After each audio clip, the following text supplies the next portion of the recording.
एक गांव में दो दोस्त सागर और मानव रहा करते थे। सागर बहुत ही अच्छे स्वभाव का था और मानव बड़ा ही लालची किस्म का था। दोनों की चाय की रेडी थी, पर कुछ खास नहीं चल पाती थी। एक दिन सागर अपने मौसेरे भाई सोहम से मिलने के लिए जाता है। अरे सागर, कैसे हो भाई? घर पर सब कुशल मंगल तो है ना? मैं ठीक हूँ भाई, और घर पर भी सब कुछ ठीक ठाक है। बस मेरा व्यापार कुछ अच्छा नहीं चल रहा। अरे भाई, तुम्हें इस व्यापार में अगर अच्छी आमदनी नहीं मिल रही तो तुम किसी और चीज का व्यापार क्यों नहीं कर लेते? बात तो तुम्हारी सही है, पर किस चीज का व्यापार करूं? बाजार में तो हर तरह की चीजों का व्यापार करने वाले पहले से ही बहुत है। सागर, मेरे पास एक आइडिया है। भाभी कितना अच्छा पुलाव बनाती है, तो क्यों ना तुम उनके हाथ का बनाया हुआ पुलाव बेचो। तुमको बहुत अच्छी कीमत मिलेगी, क्योंकि लोगों ने ऐसा स्वादिष्ट पुलाव कभी खाया ही नहीं होगा।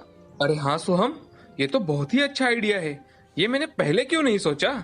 सोहम से वार्तालाप कर सागर घर के लिए लौट पड़ा। सागर की पत्नी बहुत ही अच्छा पुलाव बनाती थी। अगले दिन से सागर ने सोहम की बात मानकर बाजार में एक रेडी लगाई और पुलाव बेचने लगा। जो भी उसके दुकान पर आता, सभी को पुलाव बहुत पसंद आता था और अब सागर अच्छे पैसे भी कमा लेता था। ये सब देखकर मानव को बहुत जलन होने लगती है। सागर अब दिन ब दिन मुझसे बहुत आगे बढ़ने लगा है। मुझे भी अब कुछ ना कुछ करना ही पड़ेगा। अगले दिन मानव भी सागर के दुकान के पास रेडी लगाकर सस्ते दाम में पुलाव बेचने लगा है। धीरे धीरे सागर के कुछ ग्राहक मानव के पास जाकर पुलाव खरीदने लगे थे। ये सब होता देख सागर को बहुत बुरा लगता है। सागर अब किसी दूर गांव में जाकर अपना व्यवसाय करने लगा। सागर के दूर गांव जाने की वजह से अब मानव की अच्छी आमदनी होती थी, पर हमारे पास चाहे कितने भी पैसे हो, हम कभी संतुष्ट नहीं होते। इसी वजह से मानव के मन में लालच आ जाता है। वो सोचने लगता है, अभी तो कोई मेरी बराबरी भी करने वाला नहीं है।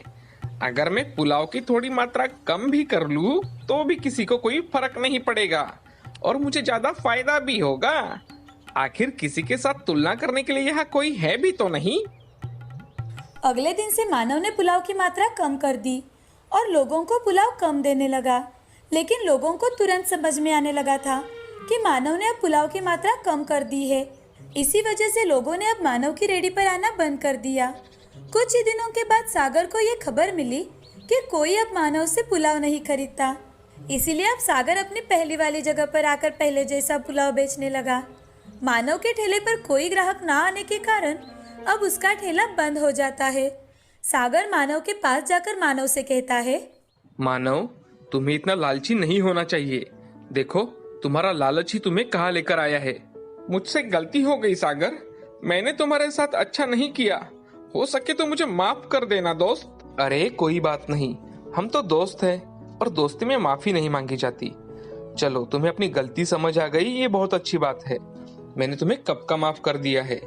मानव, मैं सोच रहा था क्यों ना हम दोनों साथ मिलकर पुलाव बेचे। तुम बहुत अच्छे हो सागर। मैंने तुम्हारे साथ इतना बुरा किया और तुम अभी भी मेरे लिए अच्छा सोच रहे हो। शुक्रिया दोस्त। अरे मानव, आखिर दोस्त होते किस लिए है? भगवान करे तुम्हारे जैसा दोस्त सभी को मिले। अगले ही दिन से मानव और सागर ने मिलकर गांव में पुलाव बेचना शुरू किया।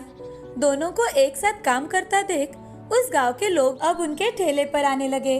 धीरे धीरे उनका व्यापार एक गांव से बढ़कर कई और गांवों तक जा पहुंचा और दोनों दोस्तों ने आगे से हमेशा एक साथ रहकर बिना स्वार्थ किए बहुत अच्छे से कारोबार किया।